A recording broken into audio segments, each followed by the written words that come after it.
Yeroodhaaf maqaa kiyya himachuun barbaadu.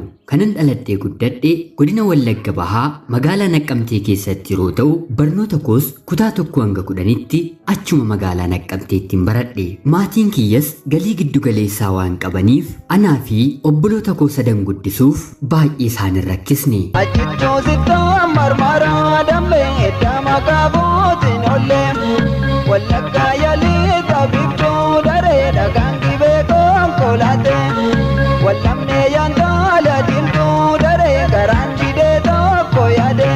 Hiriyoota koo keessaa bifaan bareedduu fi shurrubbaan koos guddaa waan na tureef kutaa 6ffaa yeroon baradhurraa kaasee qorumsii fi gaaffiin jaalalaa hedduun dargaggoota hedduurraa na mudata. Haa ta'uutii yeroo sanatti maatiin kiyya kan na gorsan barumsa kootti cimeen bakka guddaa akkan ga'uuf waan ta'eef gaaffii dargaggoonni kun na gaafatan hundumaaf guyyaa tokkollee tole yookiin lakki jedheen deebii deebisuudhaaf fuula koon argisiifneen ture.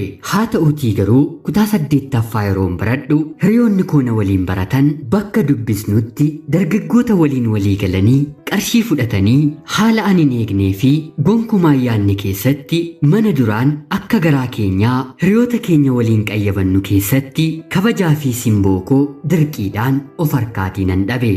Gaafa gaafa jaatanii miidharee utubaa manaa lamaame gaafa gaafa yaadanii miidhaloo dhugumaa namaa gamaame.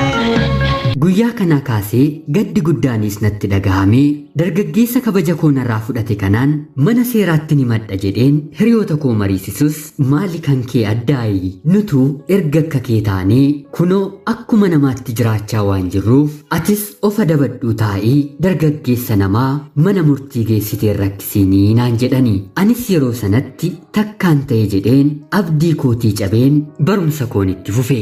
Haa ta'uutii garuu gaddi koo gaddarratti dabalamee hanga ji'a 2tti marsaan laguu koo waan narraa dhaabbateef tarii daa'imni gadameessa koo keessatti hafee laata jedheen mana yaalaa deemee yeroo gaafadhu shakkiin koo dhugaa ta'e. Battalumas yeroo toottillaatiin maatiin koo fi hiriyoonni koo otoo narratti hin bariin mana yaalaa deemeen daa'ima kana ajjeesee gadameessa koo keessaa baase. Yeroo sanaaf garaan akka jabaadhu kan na godhe lubbuu daa'ima sanaaf yaaduu dhiisuu koo toon taane rakkoo fi gidiraa jireenya koo gara fuulduraatti arguu fi maatiin kabaja qabu keessatti mucaan obbo Abaluu gurbaa obbo Abaluu irraa otoon heerumiin daa'ima manatti godhatte kan jedhudha. Dargaggeessi wanta kana narratti raawwate waan akkasii darbee raawwachuun jireenya shamarraniitti gufuu ta'uun amala isaa waan ta'eef yoon akka inni na fuudhuuf gaafadhe illee na bulchuu waan hin dandeenyee fi bultoosaafis nama amanamaa ta'uu waan hin dandeenyeef jireenya koo irratti kanan murteesse.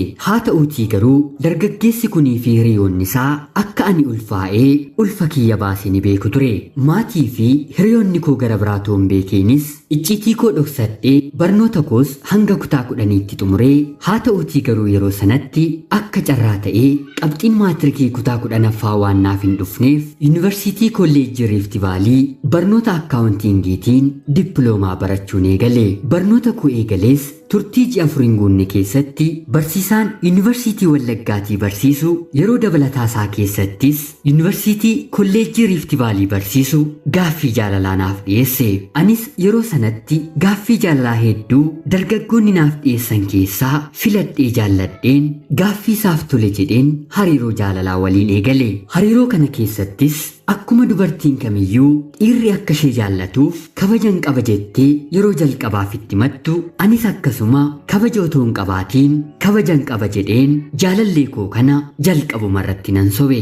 Garaan hoo jabaa wayyaa'een taloo koosee meenarraa sinimi yaa irraan gadee wanjooyee dammeeree otaa sakaalaniyyee maalirraan fannee wayyooyee dammee jarree mammagaalaniyyee. Innis erga ati kabaja qabaattee anis kabaja kee eegeen wanta hundumaa haala seera qabeessaa fi fedhii maatii dabalateen fedhii walqunnamtii dabalatee gaa'ela keenya booda goona jedhee kabaja koof ulfina akkanaaf laatu natti hime. Anis dhugaan sana dhiphisus guyyaa tokko garuu ittimeen obbaafachuun koon oolu jedheen obseen jireenya jaalalaa koo isa wajjiin itti fufe. Turtii waggaa tokkos jireenya jaalalaatiin erga waliin jiraannee booda kanaan booddee wal fuunee maatiin kees beekanii waliin jiraachuu qabna naan jechuun jaarsummaa akka erguu barbaadu natti hime. Anis tole jedheen innis jaarsummaa ergee maatiin koos eeyyama koo erga na gaafatanii booda tole jedhanii jaarsa kabajaan dhufe kabajaan gaggeessanii. Anaa fi hiriyaa koo sadarkaa kanarra geenye otoo jirru dargaggeessi jalqaba kabaja durbummaa koo fudhate hariiroo kana keessa otoo hin jiru na waliin ciiste malee jechuun na rakkisuu jalqabe. Anis hiriyaa akkan qabadhee fi isa waliin deebiseen ciisuu akkan dandeenyetti mus dargaggeessi kabaja durbummaa koo fudhate icciitii koo baasuuf mana bunaa fi bakka bashannanaa hiriyaan kiyyaa yeroo hedduu fayyadamu eegee michuusa godhate. Jaalallee koo kanattis akka nama gaarii fi hiriyaasaa dhugaa fakkaateetti mul'achuun anaan duubatti galagalee na doorsisuu eegale. Yoo na waliin ciiste malee akka ati daa'ima gadameessa kee keessaa baaste itti ni manaan jechuun ganamaaf galgala taa'iif dhaabii na dhawwe. Hinumaarra darbee erga jaarsa ergamee ani si fuudhu malee jechuun jireenya koo xaxuu fi balleessuuf qoraattii natti ta'e. Jaalallee koo waliin bakka tokko oolanii bakka tokko nyaatu.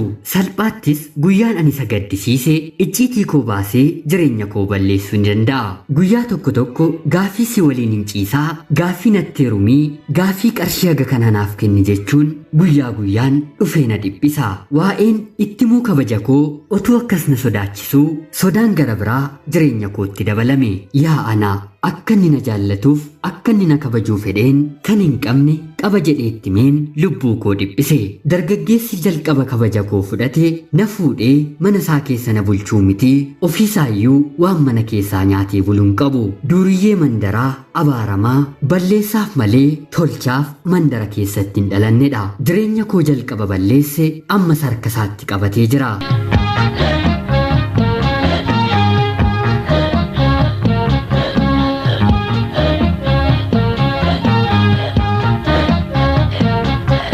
Jaalalleen koo akka ani kabajuu fi ulfina qabu hiriyoota isaa hundumaatti himeera.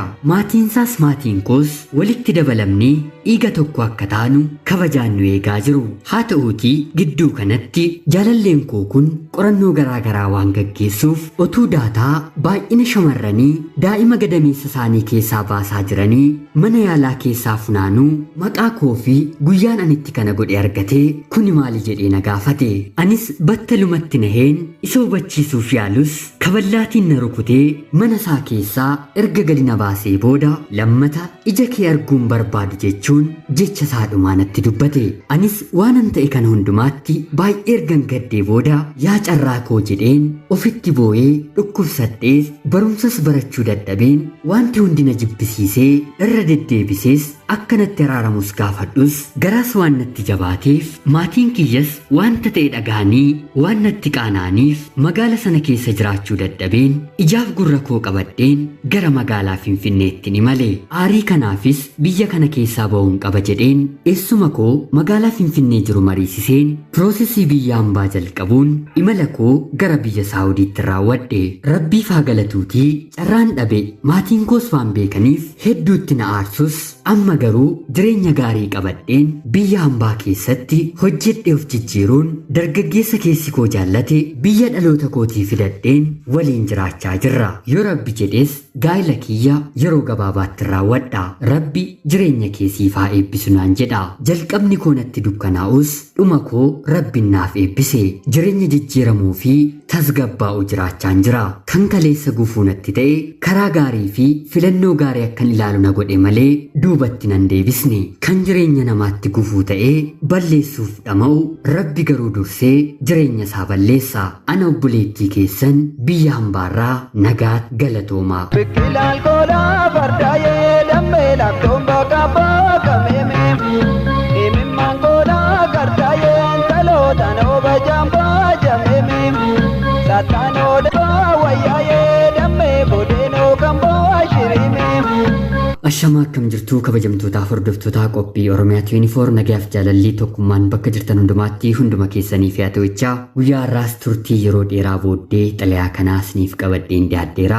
Akkasin irraa barattanii fi hubannoo cimaa irraa argattan homaa shakkii tokko illee hin qabu. Du'a obboleessa keenyaa artistii Haacaaluu Hundeessaatiin wal qabatee addaan cituun intarneetii biyya keenya keessatti waan nu mudatee tureef qophii guyyaa guyyaatiin qindeesseen isin biraan gahuun hedduu natti ulfaatee ture. Haa ta'uutii garuu turtii yeroo dheeraa booddee ammas rabbiif haa galatu walitti deebinee jirra. Gumaa keenyas rabbi akka nuuf baasu abdii guddaa qabna. Obboleettii keenya seenaa jireenya kee fi xalayaa jaalalaa kana nuuf erguu keetiif guddaa galatoomisiin jecha kabajamtootaaf hordoftoonni qophii Oromiyaa 24 yaada jajjabinaa obboleettii keenyaaf komentii jalatti akka qooddanii fi kabajaan isiniin gaafadha. Anis karaa koo obboleettii kiyya jabaadhuuf rabbi kanaan booddees qorumsa kana caalu yoo sitti dhufes waan si dabarsuu danda'uuf obsi waan hundumaa nama dandeessisa. Akkuma kana dura rakkoo fi dhiphina kana hundumaa dabarte jireenya kee mo'attee guyyaa har'aa gammachuu